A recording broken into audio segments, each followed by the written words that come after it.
SSC ২৬ আর ২৭ মানে তোমরা যারা সামনে 9-10 এ উঠছো তাদের সবাইকে প্রথমত welcome back to your actual education journey. Because গত বছর তোমরা পড়াশোনার নামে যেটা করেছো সেটা আসলে একটা হাস্যরসবাদী কিছুই ছিল না। এখন তোমাদের আসল পড়াশোনা শুরু হচ্ছে। ১ বছর তোমরা একটু গ্যাপ নিয়েছো, এটা বলতেই পারো। সো আমরা মোটামুটি সবাই সিওর এখন যে আমরা পুরোনো কারিকুলামে ব্যাক করছি। পুরোনো কারিকুলামে ব্যাক করা মানে আমরা আগের সিলেবাস স্ট্রাকচারেই যাব এবং সেই সিলেবাস স্ট্রাকচারে there is a high possibility যে আমরা মোস্ট প্রবাবলি হচ্ছে যে পুরোনো আমাদের যে টপিক গুলো ছিল সেগুলো সবই ফিরে পাচ্ছি। জাস্ট তোমার বইগুলোর মধ্যে আমাদের কিছু আপডেট আসছে। আপাতত আমি এতটুকুই জানি, তবুও আমি আসলে একটু আনসিওর যে কতটুকু তারা আপডেট করতে পারবে। যেহেতু খুবই কম সময় পেয়েছে অন্তর্বর্তীকালীন সরকার, তো হয়তো বা খুব একটা বেশি আপডেটও আসবে না। আপডেট আসুক বা না আসুক, আমরা আসলে সামনের স্ট্র্যাটেজি গুলো কি কি হবে, পুরোটার বছর যেটা আমরা কিভাবে পড়বো, কোথা থেকে পড়বো, কি কি সাপ্লিমেন্ট কিনতে হবে, এই সবগুলো বিষয় আজকে ভিডিওতে ব্যাখ্যা করবো। ভিডিওটা একটু লম্বা হতে পারে, বাট ভিডিওটা একটু শেষ পর্যন্ত দেখার চেষ্টা করো। আমি জানি আমাকে অনেক গার্ডিয়ানরা ফলো করেন। সো যদি আপনার বাচ্চা 9-10 পড়ে তাহলে অবশ্যই হচ্ছে যে তাদেরকে ওই ভিডিওটা সম্পূর্ণরূপে দেখতে চাই, মানে অবশ্যই বলবেন, যেন তারা একটা ইনডেপথ আইডিয়া পেয়ে যায় যে এক্স্যাক্টলি কি কি করতে হবে। বাট বিফোর দ্যাট আপনারা অনেকে জিজ্ঞেস করতে পারেন, ভাই আমি কে এটা বলার জন্য, কারণ আপনারা অনেকে আসলে আমাকে এইচএসসি টিচার হিসেবে চিনেন। আমি এইচএসসির আইসিটি পড়াই, এটা দিয়ে আমাকে বেশি মানুষ চিনে। যদি আমি এইচএসসি ফিজিক্সও পড়াই, আমি অনেকগুলো বইও লিখেছি। আপনারা অনেকে আমাকে এক একভাবে চিনেন। বাট যদি আমি অ্যাকচুয়ালি আমার পরিচয় দিই, তাহলে আমার কিন্তু পড়ানোর জার্নিটা শুরুই হয়েছে ছিল 9-10 দিয়ে। আমি যখন বুয়েটে চান্স পাই 2018 সালের নভেম্বর মাসে, তখন আমি প্রথম হচ্ছে যে 19 সালের জানুয়ারিতে উদ্ভাসে জয়েন করি অ্যাজ আ ম্যাথ টিচার। এবং আমি উদ্ভাসে প্রায় ১.৫ বছর ম্যাথ পড়িয়েছি। তারপরে উদ্ভাস থেকে ইভেন্চুয়ালি বের হয়ে যাই বিকজ অফ সার্টেন রিজন। আসলে সত্য কথা হচ্ছে আমার কাছে মনে হয়েছিল যে উদ্ভাসের টিচার পেমেন্ট কম ছিল, যাই হোক। বাট তারপরে আমি এখান থেকে বের হয়ে আসি। সো আমি অ্যাকচুয়ালি কিন্তু প্রথম দিকে আসলে ম্যাথের টিচার ছিলাম বা 9-10 টিচার ছিলাম। তারপরে গত কয়েক বছর ধরে আমি অফলাইনে হচ্ছে যে স্পন্দনে পড়াচ্ছি এবং সেখানে আমি বেশ ভালো অ্যামাউন্ট অফ হচ্ছে যে স্টুডেন্টদেরকেই 9-10 ম্যাথ এবং ফিজিক্স পড়িয়েছি। এটার পাশাপাশি আমি গত বছর হচ্ছে যে সায়েন্সের মানে আমার একটা কোর্স ছিল 9 এর এবং সেখানে প্রায় 100 প্লাস হচ্ছে স্টুডেন্ট ভর্তি ছিল আমার পার্সোনাল ব্যাচে। সো তারাও বেশ আলহামদুলিল্লাহ ভালো রেজাল্ট করেছে। সো আমি এটার জন্য যথেষ্ট এক্সপেরিয়েন্স এবং আমি ভালোভাবেই জানি এখানে কি কি পড়াতে হয়। সো ভালো করে ভিডিওটা দেখার চেষ্টা করো। আসো আমরা একটা একটা করে স্টার্ট করি যে আসলে হচ্ছে যে আমরা কিভাবে হচ্ছে জিনিসগুলোকে পড়বো। সো প্রথমে চলে আসো বুকস, যে আমরা কি কি বই আমাদের লাগবে।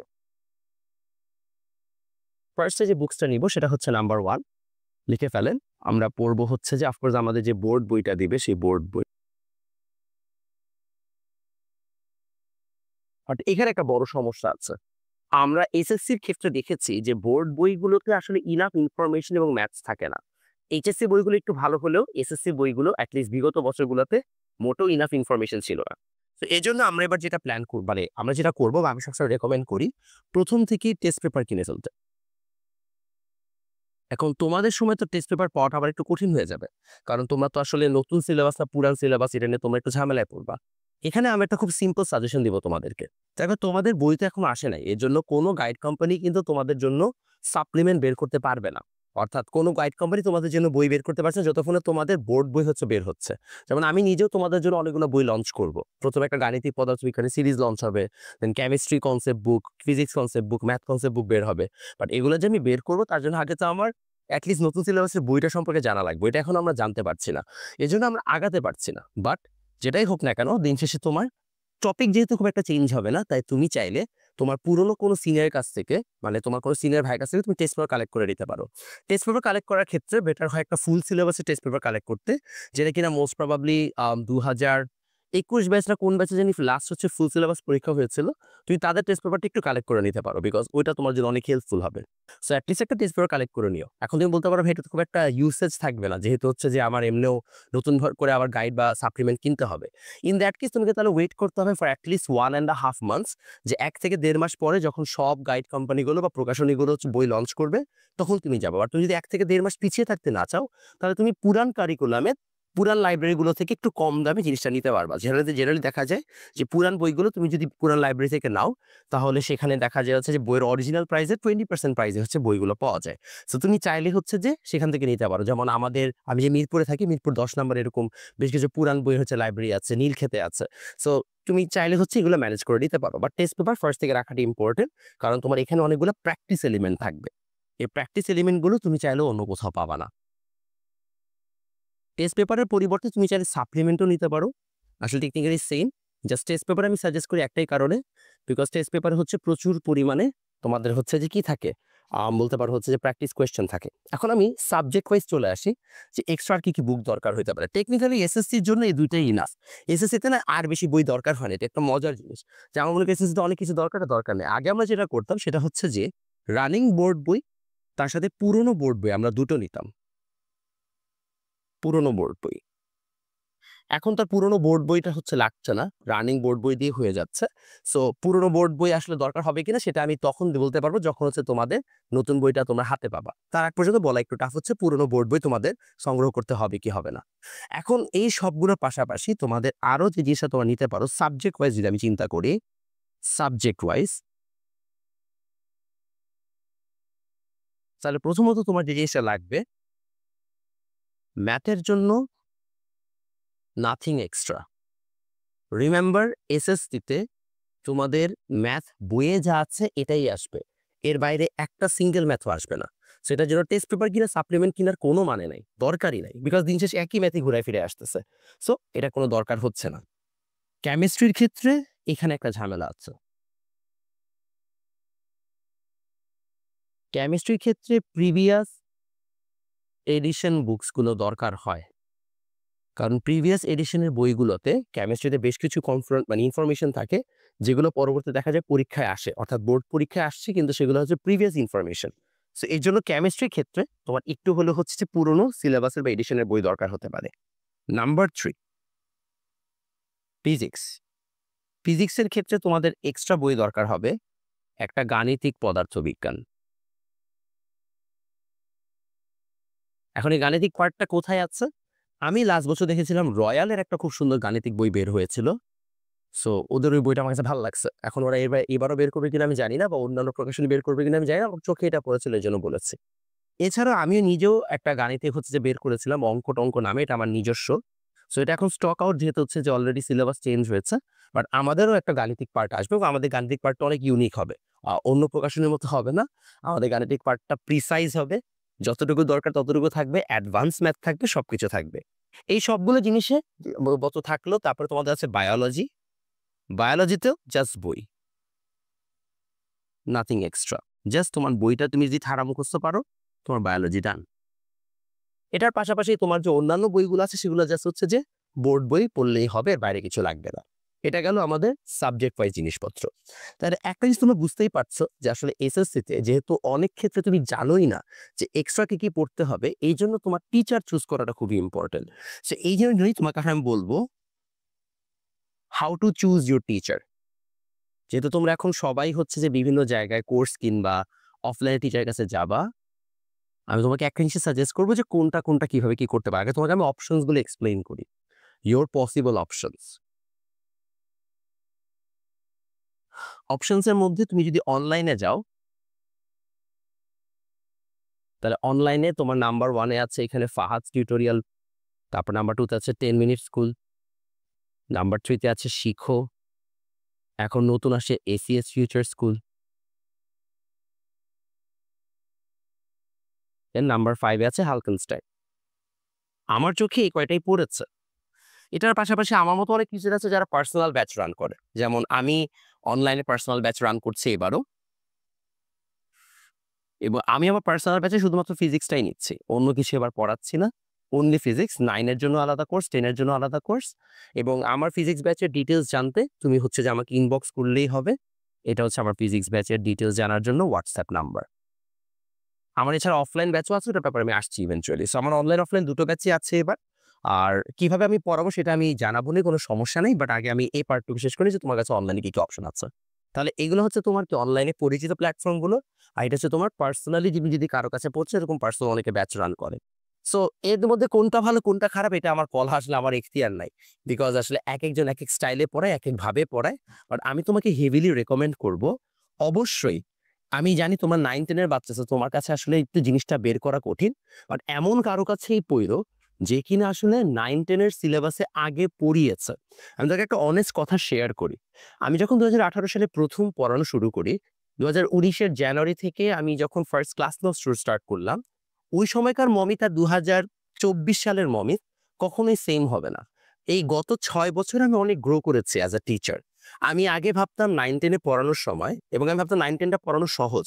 ইন রিয়ালিটি 9-10 পড়ানো অনেক কঠিন। বিকজ 9-10 অনেক ভেঙে, অনেক আস্তে ধীরে, অনেক সহজ ভাষায় হচ্ছে বুঝাতে হয়। ইন্টারমিডিয়েট একটা বাচ্চাকে বুঝাতে এত কষ্ট হয় না, যতটা 9-10 এর বাচ্চাকে বুঝাতে কষ্ট হয়।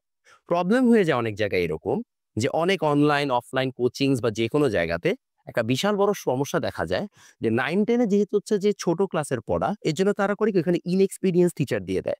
এই ইনএক্সপেরিয়েন্স টিচাররা যখন ক্লাস নিতে যায়, এটা আমার ক্ষেত্রেও হয়েছিল, আমি কাউকে ব্লেম দিই না।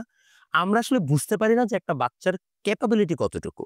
অর্থাৎ একটা 9 এর বাচ্চাকে আসলে কোন পেসে বুঝালে, কতটুকু পড়ালে, কিভাবে পড়ালেও বুঝতে পারবে, এই জিনিসটা বুঝতে অনেক সময় লেগে যায়। সো দেখা যায় কি এই ব্যাচগুলো তখন এক্সপেরিমেন্ট ব্যাচ হয়ে যায়। আর এক্সপেরিমেন্ট যে ব্যাচটা হয়, সেই ব্যাচটা আসলে অফকোর্স খুব একটা ভালো শিখতে পারে না। সো আমি তোমাকে রেকমেন্ড করব, যেখানেই যাচ্ছ শুধু নামে না দেখে তাদের টিচার প্যানেলের এক্সপেরিয়েন্সটা একটু মেজার করবা। তাদের টিচার প্যানেল কিরকম পড়ায় সেটা এইচএসসির মানুষের কাছ থেকে না জেনে, যারা তাদের কাছে এসএসসিতে পড়েছে তাদের ব্যাপারে হচ্ছে জানার চেষ্টা করো। যে আচ্ছা, এখন দেখলাম আমি এই বছর টিচার প্যানেলে এই টিচাররা আছে, ওনারা কি আদৌ এসএসসি ব্যাচ আগে পড়িয়েছেন? আচ্ছা, পড়ালে ওনার এসএসসি ব্যাচে কিরকম স্টুডেন্ট ছিল, ওনাদের রিভিউ কেমন, এসএসসি করে উনি কেমন বোঝাচ্ছেন, এই জিনিসগুলো একটু ভালো করে জেনে নিও। কারণ আমি তোমাকে গ্যারান্টি দিয়ে বলতে পারি যে স্যার এইচএসসি তে ভালো পড়ায়, উনি যে এসএসসি তে ভালো পড়ে এমন না। অনেক স্যার আছে যারা এসএসসি সিলেবাস অনেক ভালো পড়ান, এইচএসসি সিলেবাস পড়াতে পারেন না। অর্থাৎ একজন টিচারের একটা পার্টিকুলার সিলেবাসে দক্ষতা থাকতে পারে, তার মানে এমন না যে সে সবগুলো চ্যাপ্টারে বা সবগুলো সিলেবাসে দক্ষ হবে। সো তোমাকে অবশ্যই তোমার জন্য বেস্ট ফিটটা মেক শিওর করতে হবে বা এনশিওর করতে হবে। চেষ্টা করো যেন এটা কোনোভাবেই মিস না হয়। এখন আসো, যদি আমরা মোটামুটি এই পার্টটুকু কমপ্লিট করে ফেলি যে আসলে টিচার কিভাবে চুজ করব, প্রশ্ন হচ্ছে টিচার চুজ করার ক্ষেত্রে কি কি আমি বৈশিষ্ট্য মাথায় রাখবো। এগুলোর পাশাপাশি তোমরা জানো অনেকের অফলাইন হচ্ছে যে বিভিন্ন তোমাদের কাছে অপশন আছে, অফলাইন অপশনগুলো তোমরা চাইলে এক্সপ্লোর করে দেখতে পারো। এখন আসো, আমরা কি কি কোয়ালিটি হচ্ছে যে ইনশিওর করবো টিচারদের মধ্যে। নাম্বার 1, যেটা আগেও বলেছি, এক্সপেরিয়েন্স। ভুলেও 9-10 এ এক্সপেরিমেন্ট করতে যেও না। নতুন ভাইয়ের কাছে পড়ার দরকার নেই। ওই ভাইয়াকে এক্সপেরিমেন্ট অন্য কারো সাথে করতে দাও। তোমার সাথে এক্সপেরিমেন্ট করতে দিও না। ফর এক্সাম্পল, আমার কাছে যারা ১ম পড়েছে, আমি তাদের কাছে আসলে সরি, বিকজ আমি তোমাদেরকে হয়তোবা অত ভালো সার্ভিস দিতে পারি নাই। বিকজ আমিও তখন এজ আ টিচার গ্রো করছিলাম। এখন আমি অনেক কনফিডেন্ট এবং আমি জানি আমি ভালো পড়াবো। বিকজ তখন আমার কাছে অত এক্সপেরিয়েন্সটা ছিল না। সো এক্সপেরিয়েন্সটা ম্যাটার করে, নো ম্যাটার হোয়াট। এটা অবশ্যই মাথায় রেখো। নাম্বার 2, এক্সপেরিয়েন্সের পাশাপাশি নেক্সট যে জিনিসটা তোমাকে অবশ্যই এনশিওর করতে হবে, সেটা হচ্ছে উনি কি গুছিয়ে পড়ান কিনা।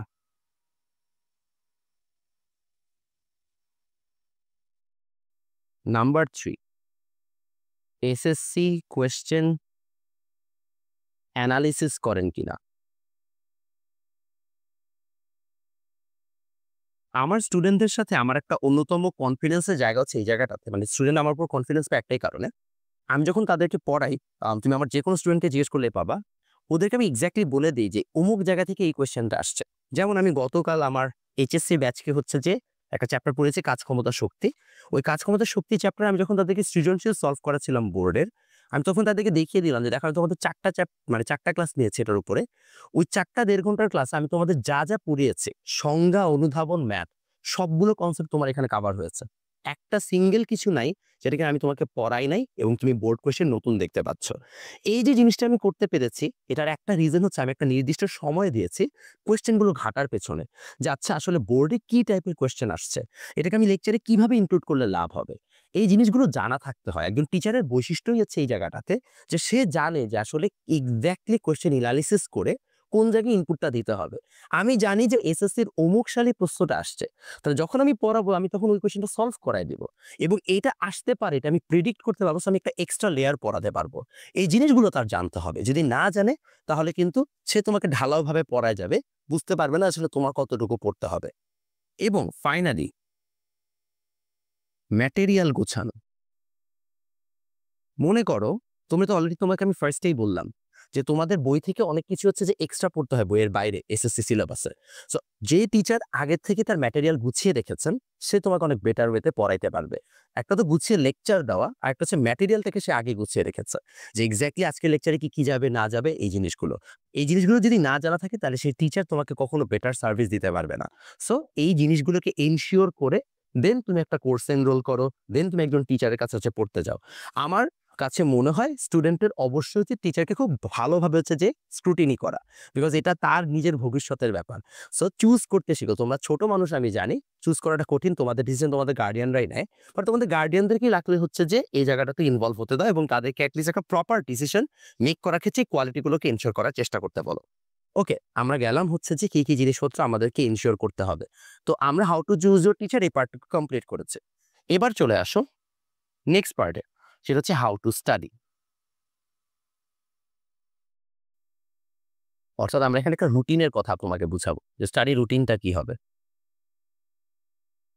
স্টাডি রুটিন খুবই সিম্পল ভাইয়া। তোমার যদি এসএসসিতে স্টাডি রুটিন তুমি চিন্তা করো, জেনারেলি তোমাদের সবার ক্লাসেস থাকবে আইদার সকাল 7টা থেকে 12টা পর্যন্ত, অথবা হয়তোবা 8টা থেকে 1টা পর্যন্ত বা 2টা পর্যন্ত, এরকম হচ্ছে তোমাদের ক্লাস টাইম থাকবে।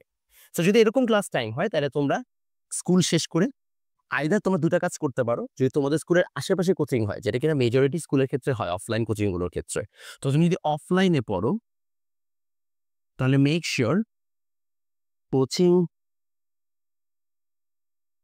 6টার মধ্যে শেষ।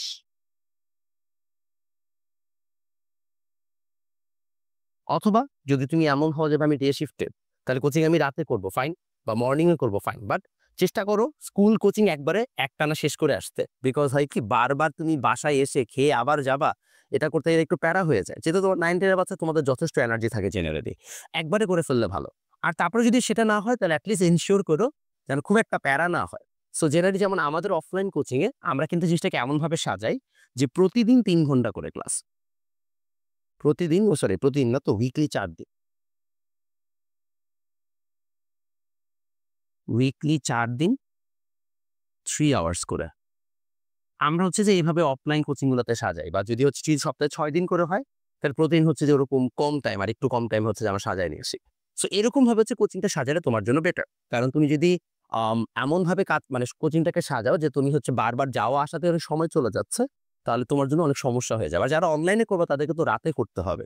সো অনলাইনেও চেষ্টা করবা কখনোই টানা 3 আওয়ার্সের বেশি ক্লাস না করতে। কারণ তোমরা ছোট মানুষ, এত লম্বা সময় তোমাদের ফোকাস থাকে না। সো টানা 3 ঘন্টার বেশি কখনোই ক্লাস করবা না অনলাইনে, ফোকাস থাকে না, এটা একদম guaranteed. In fact in most cases 1-1.5 ঘন্টার উপরে ফোকাস থাকে না। সো এটা চেষ্টা করো যেন কোনোভাবে টানা এত লম্বা সময় তোমার ক্লাস না হয়। এখন এটা চলে আসলো, তোমাকে ইনশিওর করতে হবে 9-10 প্রতিদিন at least daily 3 hours self study. প্রতিদিন 3 ঘন্টা নিজের পড়াশোনা, একদম কোচিং স্কুল সব বাদে প্রতিদিন 3 ঘন্টা নিজে পড়াশোনা করব, এরকম একটা মেন্টালিটি গড়ে তুলতে হবে। এবং অবশ্যই নট মোর দেন 2 সাবজেক্টস, প্রতিদিন 2টা বেশি সাবজেক্ট না, নট মোর দেন 2 সাবজেক্ট। 2টা বেশি সাবজেক্ট প্রতিদিন পড়ার কোনো মানে নাই। সপ্তাহে রেগুলার বেসিসে তোমাকে পড়তে হবে সায়েন্সের সাবজেক্টস, রেগুলারলি পিসিএমবি, ফিজিক্স আর কেমিস্ট্রি বায়োলজি রেগুলারলি পড়বা। আর যদি ফিজিক্স আর কেমিস্ট্রি বায়োলজি বাদে অন্য সাবজেক্টস, আদার সাবজেক্টসগুলো 1 উইক বিফোর এক্সাম, এক্সামের 1 সপ্তাহ আগের থেকে বাকিগুলো পড়া স্টার্ট করবা, পড়ে ফেলবা। That should be your ideal strategy. যদি এটা না করো তাহলে হচ্ছে দেখবা সারাদিনই পড়ছো কিন্তু হচ্ছে পড়া শেষ হচ্ছে না এবং খামাকা প্রেশার পড়ছে। অনেকে আছে একদিনে অনেকগুলো সাবজেক্ট পড়ার চেষ্টা করে, কোনো দরকার নাই। হ্যাভ ফান, 9-10 উঠছো, বেশি হচ্ছে যে এখনো বড় মানে হওয়া নাই, এখনো লাইফের মজা নেওয়ার সুযোগ আছে, সো নিয়েতে থাকো, কোনো সমস্যা নেই। বাট প্রতিদিন 3 ঘন্টা করে পড়াশোনা করার চেষ্টা করো। যদি এটা করো তাহলে তোমার জন্য মোর দেন ইনাফ হবে, এর থেকে বেশি আসলে পড়া লাগেও না। এখন আসো, এগুলোর পাশাপাশি প্রশ্ন হচ্ছে হাউ টু নোট বা হাউ টু মানে কি বলে এটাকে, how to note your materials. আমরা কিভাবে তোমার ম্যাটেরিয়ালগুলোকে নোট করবা সেগুলোর ব্যাপারে একটা আইডিয়া দিই। ফার্স্ট অফ অল, যে কোনো কিছুর সিস্টেম প্রত্যেকটার ক্ষেত্রে সেম। প্রথমে লেকচার নোট, যেমন আমি যখন ক্লাসে পড়াই আমার লেকচার নোটের মধ্যে আমি সব লিখাই দিই, সংজ্ঞা, অনুধাবন, ম্যাথ যা আছে সব। এবং আমি আসলে আমার প্রত্যেকটা চ্যাপ্টারের আগে একটা করেছে লেকচার শিট দিই, যে লেকচার শিটের মধ্যে সব টাইপ ওয়াইজ ম্যাথ দেওয়া থাকে, অ্যাডভান্স ম্যাথ দেওয়া থাকে, সো তারপরে বোর্ড স্ট্যান্ডার্ড ম্যাথ দেওয়া থাকে, সিকিউ দেওয়া থাকে, এমসিকিউ দেওয়া থাকে, যার কারণে একটা বাচ্চা ওইটা পড়লে হয়ে যায়। সো দেখা যায় আমি ওইটাকে ফলো করে করে যে আগাইতে থাকি। সো প্রথমে তোমার টিচার অবশ্যই তোমাকে একটা লেকচার দিবে, সেই লেকচার নোটটা তোমাকে পড়তে হবে। লেকচার নোট পড়ার পরে তারপরে কাজ হচ্ছে board question solve. Board question solve করা ফার্স্ট থেকেই মাস্ট। তোমার আইডিয়া অনেক ক্লিয়ার হবে যে কি টাইপের কোয়েশ্চেন তার দিতে পারে। এইটার পরে তুমি যেটা করতে পারো সেটা হচ্ছে চাইলে টেস্ট পেপার থেকে এক্সট্রা কোয়েশ্চেন সলভ করতে পারো, টেস্ট পেপার সলভ। যদি 3টা স্টেপ তুমি ফলো করো তাহলে তোমার জন্য মোর দেন ইনাফ। এবং এই সবগুলো শেষ করার পরে রিড ইওর মেইন বুক।